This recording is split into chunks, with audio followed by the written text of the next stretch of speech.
اعوذ باللہ من الشیطان الرجیم بسم اللہ الرحمن الرحیم وَإِذْ قُلْنَا ادْخُلُوا هَٰذِهِ الْقَرْيَةَ فَكُلُوا مِنْهَا حَيْثُ شِئْتُمْ رَغَدًا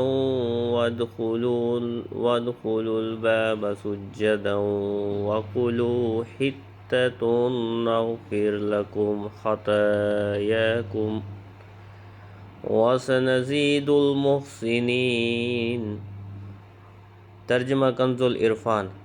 اور جب ہم نے انہیں کہا کہ اس شہر میں داخل ہو جاؤ، پھر اس میں جہاں چاہو بے روک ٹوک کھاؤ، اور دروازے میں سجدہ کرتے داخل ہونا، اور کہتے رہنا ہمارے گناہ معاف ہوں، ہم تمہاری خطائیں بخش دیں گے، اور عن قریب ہم نیکی کرنے والوں کو اور زیادہ عطا فرمائیں گے۔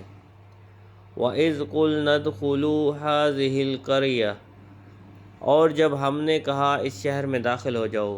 اس شہر سے بیت المقدس مراد ہے، یا اریحہ جو بیت المقدس کے قریب ہے، جس میں عمالقہ آباد تھے اور وہ اسے خالی کر گئے تھے۔ وہاں غلے میوے بکثرت تھے۔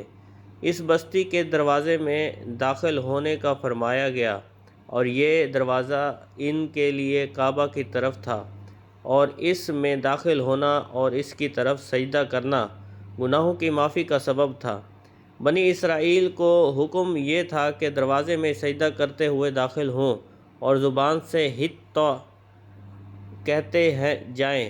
یہ کلمہ استغفار تھا۔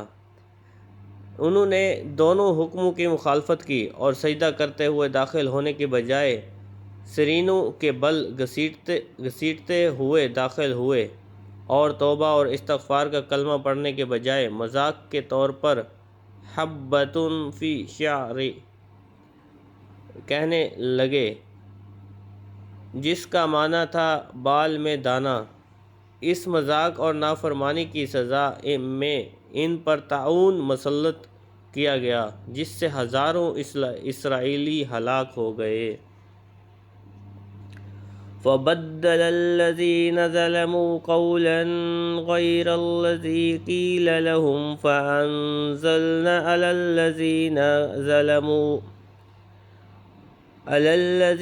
ظَلَمُوا رِجْزًا مِّنَ السَّمَاءِ بِمَا كَانُوا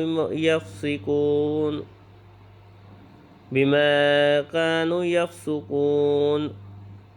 ترجمہ: پھر ان ظالموں نے جو ان سے کہا گیا تھا اسے ایک دوسری بات سے بدل دیا، تو ہم نے آسمان سے ان ظالموں پر عذاب نازل کر دیا، کیونکہ یہ نافرمانی کرتے رہے تھے۔ فَأَنزَلْنَا عَلَى الَّذِينَ ظَلَمُوا رِجْزًا مِّنَ السَّمَاءِ، تو ہم نے آسمان سے ان ظالموں پر عذاب نازل کر دیا۔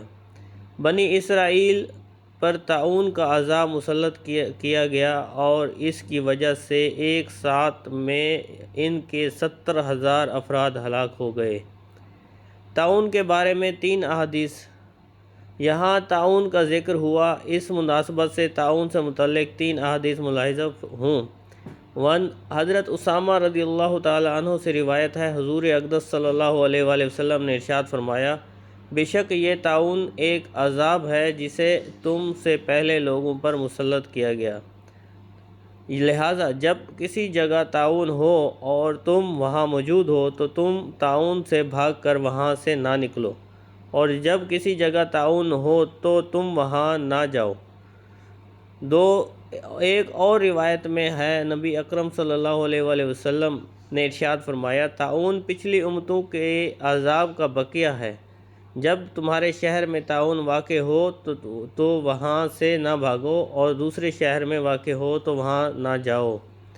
3 ام المومنین حضرت عائشہ صدیقہ رضی اللہ تعالی عنہ فرماتی ہیں، میں نے رسول اللہ صلی اللہ علیہ وآلہ وسلم سے طاعون کے بارے میں عرض کی تو انہوں نے مجھے بتایا کہ طاعون ایک عذاب ہے، اللہ تعالی جس پر چاہتا ہے یہ عذاب بھیج دیتا ہے، اور اللہ تعالیٰ نے اسے اہل ایمان کے لیے رحمت بنایا ہے۔ کوئی مومن ایسا نہیں جو طاعون میں پھنس جائے لیکن اپنے شہر ہی میں صبر سے ٹھہرا رہے اور یہ سمجھے کہ جو اللہ تعالیٰ نے لکھ دی ہے اس کے سوا کوئی تکلیف مجھے نہیں پہنچ سکتی، تو اسے شہید کے برابر ثواب ملے گا۔